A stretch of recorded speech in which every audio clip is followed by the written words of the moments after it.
Amarpet BJP కార్యకర్తల విస్తృత స్థాయి సమావేశంలో కేంద్ర మంత్రి కిషన్ రెడ్డి మాట్లాడుతున్నారు. లైవ్ లో చూద్దాం. ఎవరు ఈరోజు బాధ్యత వహిస్తారో ఈరోజు కాంగ్రెస్ పార్టీ చెప్పాలా. అంతేకాదు ఈరోజు రైతుల గురించి పెద్ద పెద్ద ప్రకటనలు ఇచ్చాడు. ఈరోజు ఆయన ఫుల్ పేజ్ యాడ్స్ ఇచ్చాడు. అందులో 55 లక్షల మెట్రిక్ టన్నుల ఖర్చు కేంద్ర ప్రభుత్వం భరించడానికి సిద్ధంగా ఉంది.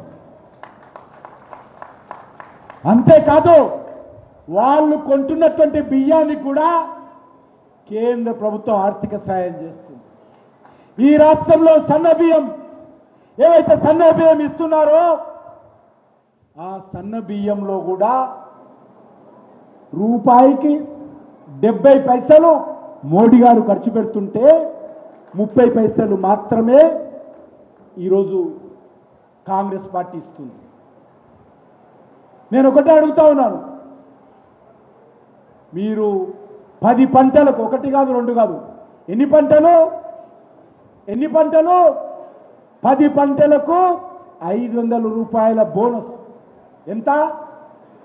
10 పంటలకు 500 రూపాయల బోనస్ ఇస్తానని చెప్పాడు. ఎలక్షన్స్ అయిపోయినాక 10 పంటలు కాదు, ఒక ధాన్యానికే ఇస్తా అన్నాడు. ధాన్యానికి కాదు, సన్నోట్లకే ఇస్తా అన్నాడు. సన్నోట్లకు కాదు, ఇప్పుడు అది కూడా ఇస్తలేడు. ఈరోజు పెద్ద పెద్ద ప్రకటనలు మాత్రము కాంగ్రెస్ పార్టీ చేస్తుంది. నన్ను అంటున్నాడు ఆయన, తెలంగాణ నుంచి తరిమి కొడతా. నేను టిఆర్ఎస్ కార్యకర్తను కాదు, నేను కాంగ్రెస్ పార్టీ కార్యకర్తను కాదు, చేతగానటువంటి రాహుల్ గాంధీ నేతృత్వంలో పనిచేస్తున్నటువంటి వ్యక్తిని కాదు. నేను భారతీయ జనతా పార్టీ కార్యకర్తని రేవంత్ రెడ్డి.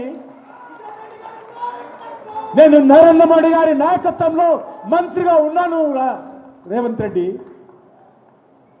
ప్రాణాలకు తెగించి కూడా ఈ దేశం కోసం పనిచేసేటువంటి కార్యకర్తలు మా పార్టీ కార్యకర్తలు.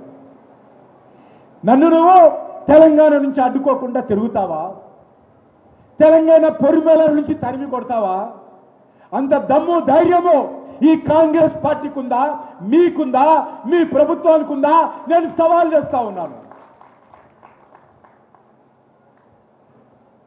నన్ను ఈ యొక్క తెలంగాణ గడ్డ పొరిమేల నుంచి తరలి కొట్టేటువంటి వ్యక్తి ఈ గడ్డ మీద ఇంకా పుట్టలే.